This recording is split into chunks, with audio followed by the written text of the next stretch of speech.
We summarize it as knights versus mercenaries, but it's just mercenaries are just there for a paycheck, right? You've got to get the right people in the right seats. But when you're thinking that you can't find good people, or the people you have just can't, they don't seem to be able to step up, or you're always still needed, you might not have the right people in the right seats. But more than often what we see is the people you have don't have the right frameworks that they plug into. He seems to be okay, but then I can't. He's in a bit of a leadership position, but he still comes to me a lot, or I'm just not sure if he's up to the task. Before we know about the person, the first thing I investigate is, well, what's all the frameworks around that person? And I always say, fix the frameworks first, because then if they're really elite and where we want, you'll then be able to tell pretty easily whether the person's the right person in the right seat or not. If everything that the people are plugged into is pretty shit or non-existent, or there's gaps, or they're just plugged into you and you're verbally needed all the time, it's really hard to tell whether they're going to be suited or not. So, well, if you don't fully hand it over, you're not really going to be able to tell how they go.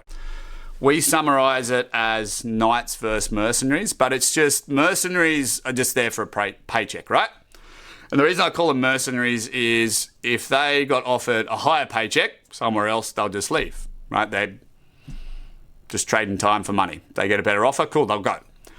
Knights, on the other hand, they're dedicated to you and the overall organization, to the point where they would actually take a pay cut to be a part of it. And as I said earlier in the video, like, we've got lots of examples, both from the hiring point of view, where people ring, good people from other organizations ring and say, I really want to chat to you around this opportunity. I'm happy to take a pay cut. And we've had a lot of guys who their staff have been offered more money or way more money, and they go straight to their leader and go, oh, look, I got offered more money, but I don't care. I want to stay here for these reasons, right? That just shows you've nailed the Knights framework. There's a lot of different things within that.